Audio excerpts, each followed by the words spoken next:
Moto TV au cœur de l'actualité.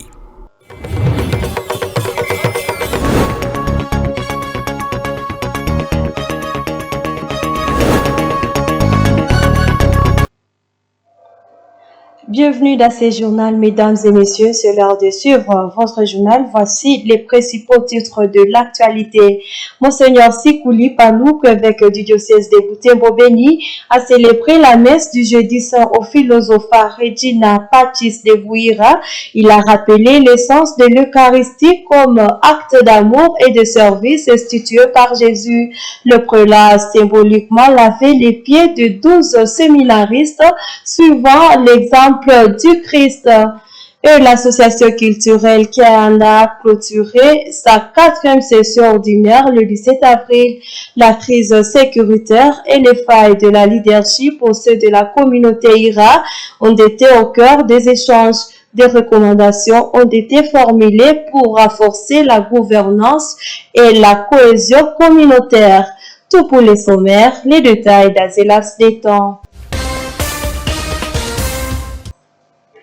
Bienvenue mesdames et messieurs, comme je l'ai dit au sommaire, le jeudi 17 avril, les chrétiens du monde entier ont célébré le jeudi saint, premier jour du Triduum pascal à Butembo. La messe de la Sainte Seine a été présidée par Monseigneur Sikuli Palouk.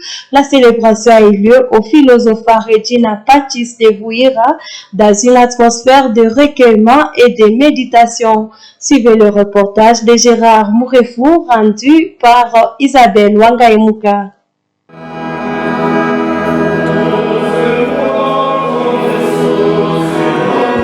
C'est dans la chapelle du philosophe Regina Pacis que l'évêque du diocèse de Butembo-Beni a conduit cette messe spéciale du jeudi saint entourée de 6 prêtres.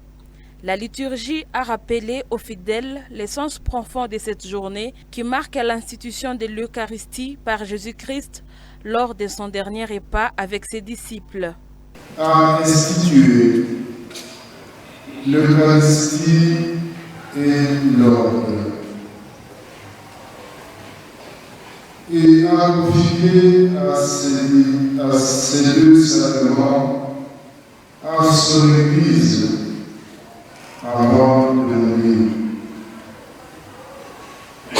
Dans la deuxième lecture, récit de l'institution de l'Eucharistie, le plus ancien que nous connaissions. Saint Paul rappelle que lorsque nous mangeons le pain et vivons le vin consacré. Dans son homélie, Monseigneur Sikuli a insisté sur l'amour inconditionnel que le Christ a manifesté en partageant le pain et le vin, symbole de son corps et de son sang. Cet acte, a-t-il expliqué, n'était pas seulement un rituel, mais une leçon de service. Le pain et le vin, par l'action de l'Esprit Saint, deviennent réellement le corps et le sang du Christ, qui se donne pour être nourriture de l'homme au cours de son pèlerinage sur la terre. D'humilité et de solidarité.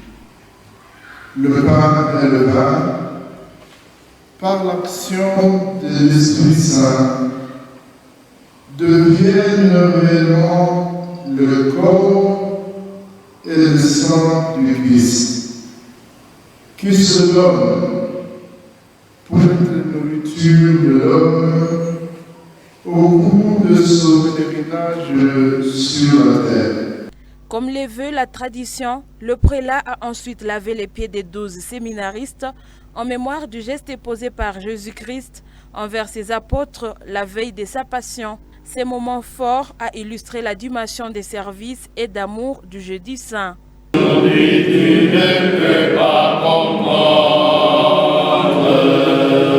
si tu veux ta place auprès de moi, obéissante devant. Le jeudi saint inaugure le Triduum pascal, le 3 jours saints qui mène à la résurrection du Christ. Par l'Eucharistie, Jésus invite ses disciples d'hier et d'aujourd'hui à perpétuer ces gestes d'amour et de mémoire. Le jeudi saint, jour de la fête des consacrés dans l'Église universelle, a été également célébré dans d'autres paroisses du diocèse de Butembo-Beni. Au sanctuaire Saint-François d'Assise de Kauntura, les fidèles ont assisté à une messe caractérisée par des gestes forts de foi et d'amour. L'accent a été mis sur les services à travers les rituels du lavement de pieds inspirés de Jésus. Et l'association culturelle de Keanda Asbel Obuira Wabaira a clôturé les travaux de sa 4e session ordinaire du conseil ce jeudi 17 avril 2025. L'événement s'est tenu dans un contexte marqué par l'insécurité persistante dans l'est de la RDC. La session a permis d'examiner les causes profondes de cette crise ainsi que les failles internes dans la gouvernance du Keanda-Ira. Reportage signé Mwana Upendi Manzekele et Georges Lomba, rendu par Eugénie Moussiviroa. Pour cette deuxième et dernière journée, 2 interventions majeures ont marqué les assises du Conseil culturel du Keanda dans une ambiance communautaire. Plan de la salle, visage concentré. Cette activité à caractère de conférence a de nouveau connu des exposés scientifiques. Le premier s'est penché sur le rôle de la communication dans la structuration des organisations communautaires avec un focus sur le cas du Keanda. L'orateur a démontré que l'absence de stratégie de communication claire contribue à s'aimer la confusion au sein de la communauté. Il a ensuite proposé plusieurs pistes de solutions pour renforcer la communication interne et externe du Keanda-Ira, soulignant l'importance des discours cohérents et fédérateurs.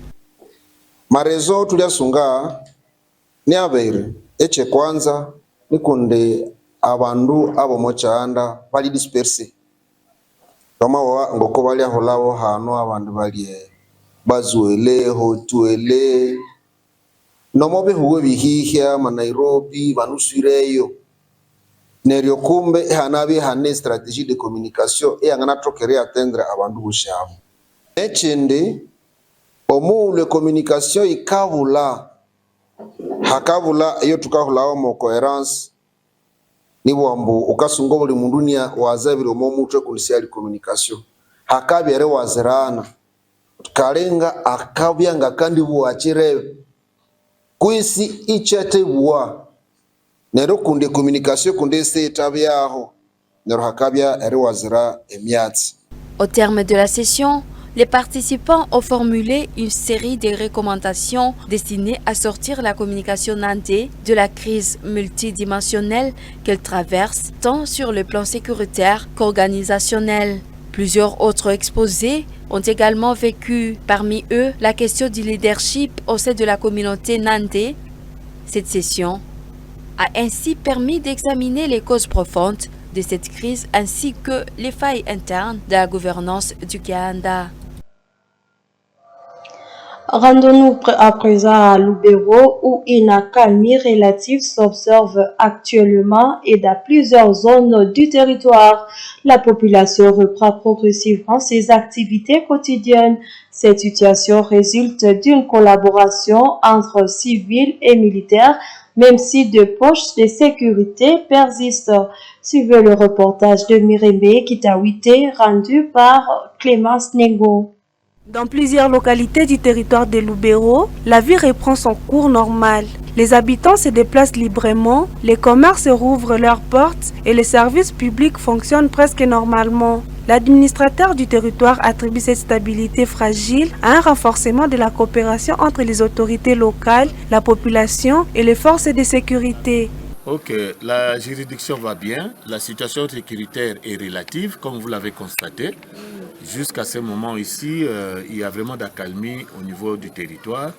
Néanmoins, il y a au niveau du secteur de Bapere et une partie de la chefferie de Bassois, là où il y a des incursions répétitives des EDF qui nous inquiètent encore, mais je sais que notre armée et la coalition UPDF Forces armées de la République démocratique du Congo sont en œuvre pour essayer de neutraliser ces terroristes, le EDF, afin de restaurer la paix en République démocratique du Congo et plus particulièrement dans le secteur de Bapere et la chefferie de Bassois. Cependant, la situation reste préoccupante dans le secteur de Bapere. Là-bas, les rebelles des ADF continuent de mener les attaques sporadiques, créant un climat de peur et de tensions permanentes. Les habitants de cette zone vivent toujours dans l'angoisse et plusieurs familles ont été contraintes de fuir leur village. Mais est-il que actuellement, dans la cité, la situation sécuritaire est vraiment calme. Qu'est-ce que vous attendez justement de la population pour que la paix soit une... Comme d'habitude, nous attendons toujours l'appui et l'implication de la population. Donc ça, c'est notre source de renseignement. Donc nous tenons vraiment à cette population et nous demandons également à cette population de ne pas baisser le bras et d'avoir toujours confiance à nos forces armées de la République démocratique du Congo et au président de la République et à nous comme responsables de l'entité.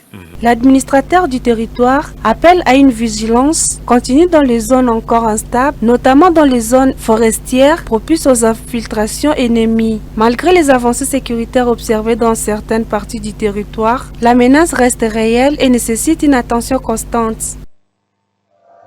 Autre chose dans ce journal, le président Félix Tshisekedi de la RDC et Faure Gnassingbé du Togo se sont rencontrés à Kinshasa ce mercredi 16 avril. La rencontre intervient dans un contexte d'escalade de violence à l'est du pays. Il s'inscrit dans le cadre du nouveau rôle du président togolais comme médiateur désigné par l'Union africaine. Le récit avec Joël Tali.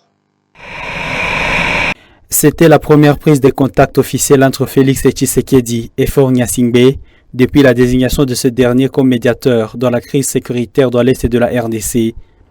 Les deux chefs d'État ont échangé sur la situation humanitaire et sécuritaire préoccupante dans la région. Le groupe armé M23, avec l'appui du Rwanda, poursuit son avancée dans plusieurs zones de l'est de la RDC, provoquant des dizaines de morts et des déplacements massifs de civils. Face à l'échec des tentatives de dialogue direct entre Kinshasa et M23, l'Union africaine a mandaté le président togolais pour relancer une médiation neutre et crédible. Ce choix reflète la confiance placée en Faure Gnassingbé pour sa capacité de négociation et l'implication du Togo dans les initiatives de paix sur les continents. Cette rencontre marque le début d'un processus diplomatique dont l'objectif est d'aboutir à une désescalade durable dans la région des Grands Lacs.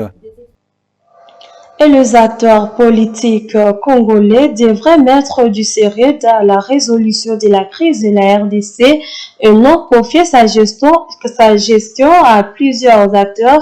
S'exprimant une nouvelle fois, Maître Achille Kapanga, c'est dangereux de donner la gestion de la crise à plusieurs acteurs qui vont résoudre chacun à sa manière et même problème.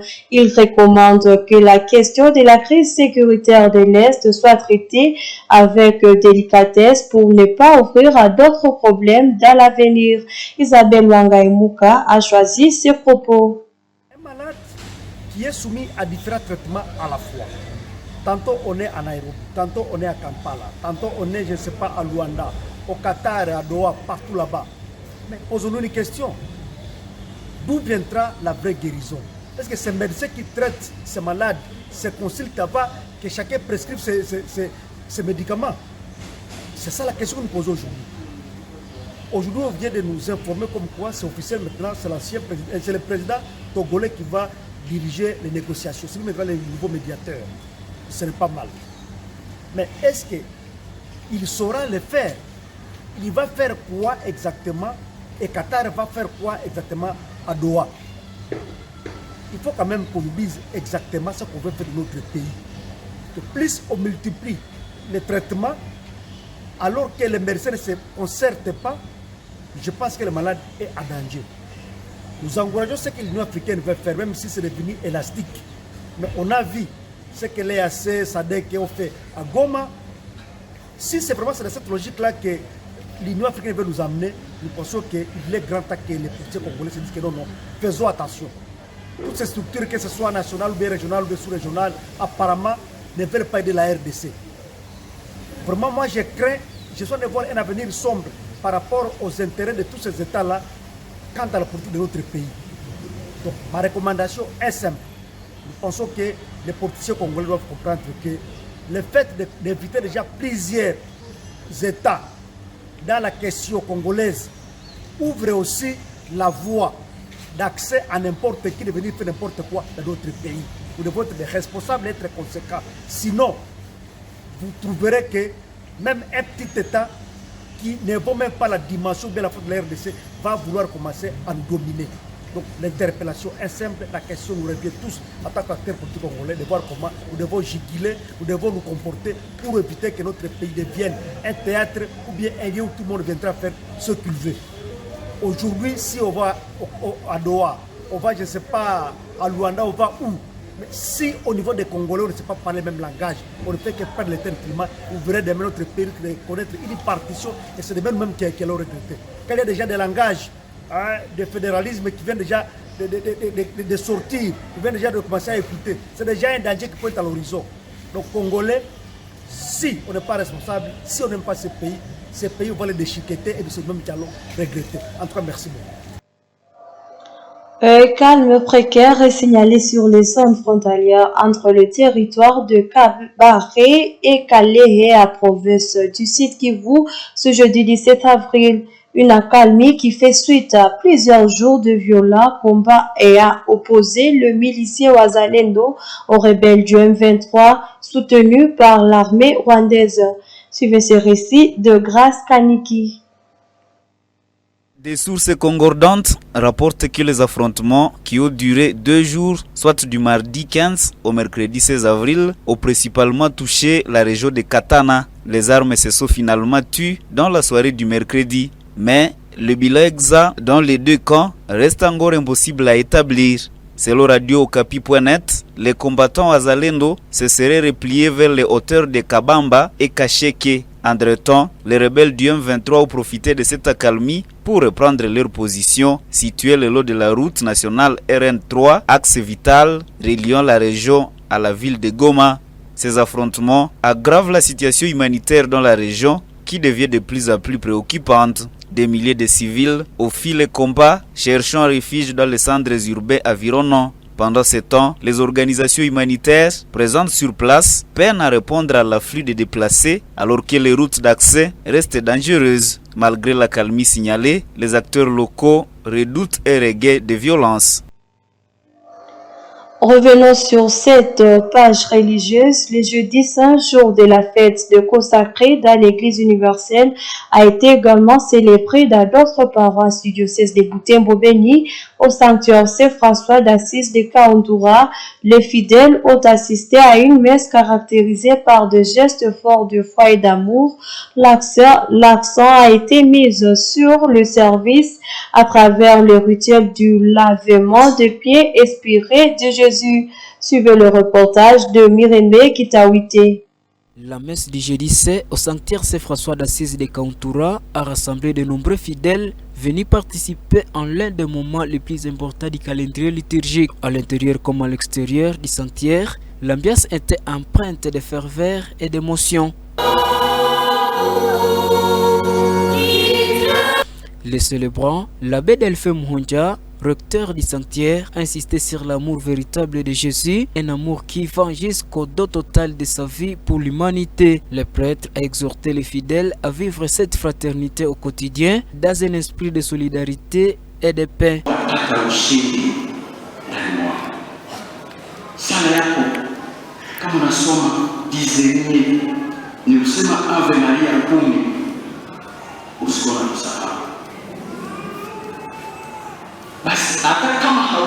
Moment symbolique de cette célébration, le lavement rituel des pieds de 12 fidèles appelés croisés, effectué par les célébrants.